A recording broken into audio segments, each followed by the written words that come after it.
Kai Havertz aims dig at Burnley after Premier League leaders Chelsea drop points in frustrating draw. Kai Havertz claimed Burnley are not a team that wants to play football after Sean Dyche's side held Premier League leaders Chelsea to a 1-1 draw at Stamford Bridge. Havertz headed home Reece James's superb cross to score his second goal of the season and put Chelsea in front on Saturday.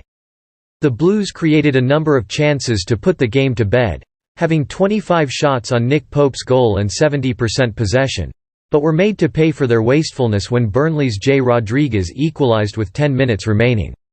In the last 7 matches, I think we were very good, including today, Chelsea goalscorer Havertz told NBC Sports after the stalemate. We knew that Burnley are not a team that wants to play football. But yeah, they had one chance and scored a goal. We had a lot of chances but also scored just one goal, so we lost 2 big points. Of course, it's frustrating. Chelsea manager Thomas Tuchel felt his team produced a «fantastic» performance against Burnley and said Dyche's side were «lucky» to «steal a point». It was a fantastic 90 minutes when you look at performance. It can only happen in football, the German boss said. That's why everyone loves the game. A team can steal a point if the other team forgets to score the goals they deserve. But we did a fantastic match. Of course I'm disappointed. If we played this game 100 times, we'd win 99 times. Today we didn't win it. The second goal would have decided it. It's always possible you miss one ball, one cross, and this can happen. It's our fault. We should have scored. We created so many chances. You have the opponent where you want to have them. You create so many chances. We let them believe it was possible to steal a point by pure luck, and that's what happened. This is not the first game like this and won't be the last. I was impressed by the performance, the attitude, the quality. It's football, it was against us today. Despite failing to beat Burnley, Chelsea remained top of the Premier League on 26 points, with Manchester City now just 3 behind following there.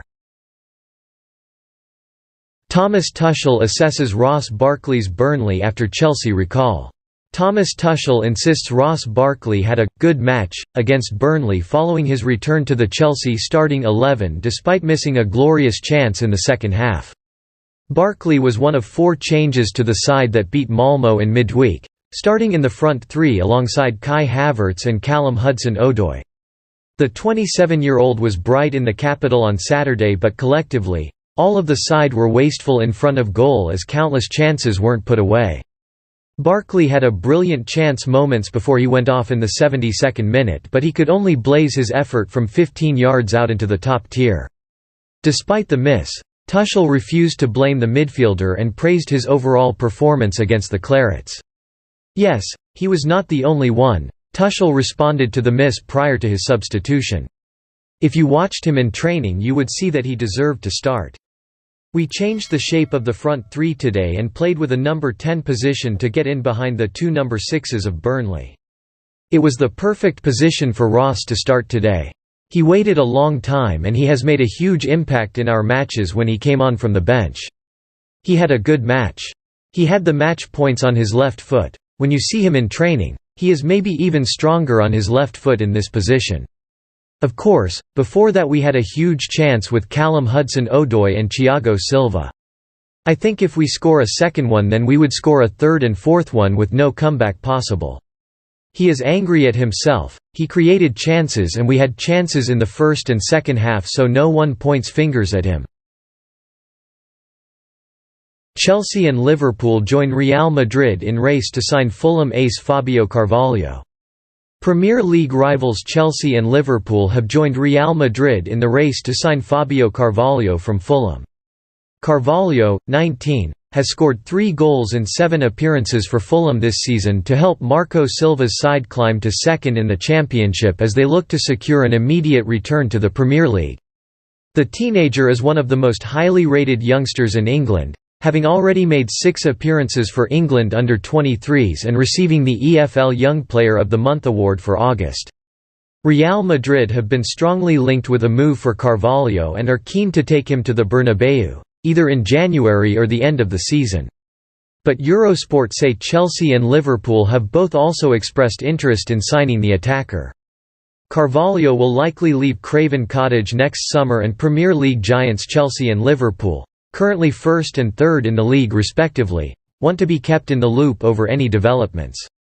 It is claimed Fulham fear Carvalho's head has been turned by Real Madrid, but that one of the English sides could yet convince the teenager to snub a move abroad. Carvalho came on as a second-half substitute in Fulham's eye-catching 7-0 thrashing over Blackburn. Chelsea fight to keep talented youngster Ben Elliott. Chelsea are facing a fight to keep hold of another of their brilliant young players, with teenager Ben Elliott being tracked by a trio of Premier League rivals. Southampton, Brighton and Brentford have all shown an interest in the teenager, who the European champions are keen to tie down to a new long-term deal. Playmaker Elliott, 18, has been a highly regarded member of the Blues Academy since a schoolboy and has been part of the club's under-23 squad for the past 18 months. But his current contract runs out at the end of this season, and though Chelsea are putting a new deal on the table, they fear he may be tempted to follow a number of other bright talents in making a move elsewhere. Brighton bagged a bargain when they captured Tariq Lamptey for £5 million with the offer of regular first-team football for the then 19-year-old. And Saints themselves forked out £5 million last summer for another fullback in Tino Livramento, with both players deciding their development would be stifled by a lack of first-team opportunities if they stayed at Chelsea. So for the two South Coast clubs and Brentford to start showing interest is worrying news for bosses at Stamford Bridge. They know they are unable to offer as much realistic chance to first-team call-ups, even though he has been training in and around Thomas Tuchel's squad this season. Elliott is exactly the kind of profile that fits the models of Saints, Brighton and Brentford like to work with in developing young talent who could not only thrive in the first team but also be sold on for big profit. And the trio could even make their moves in January to avoid him becoming a free agent in the summer. A bid of around £800,000 might be enough to land the prospect if he decides his future lies away from Chelsea. Chelsea fans say the same thing after Norwich make Billy Gilmour decision. Chelsea fans have demanded that the club recall loanee Billy Gilmour from his disastrous loan spell at Norwich City after he was left out of the starting lineup again for the Canaries against Brentford in the Premier League. Gilmour, 20, has had a terrible time in East Anglia so far despite such a promising start to what could have been a great loan and development period for the young Scotsman. But a few thrashings later for the whole team, and the small midfielder was the fall guy who has never recovered or regained his position back into Daniel Farke's thinking. This had caused for many Chelsea supporters to demand clarity over the situation in recent weeks, with manager Thomas Tuchel still adamant that the 20-year-old needs to bear the brunt of this difficult spell. On Saturday afternoon though, tempers on social media boiled over from the Blues faithful when they saw the team news for the Norwich-Brentford game. Gilmour was yet again left out of the starting 11 despite Farke's side having conceded 9 goals in the last 2 Premier League games. That is on Chelsea News today. If you like the video, don't forget to like, share and subscribe. Thank you very much.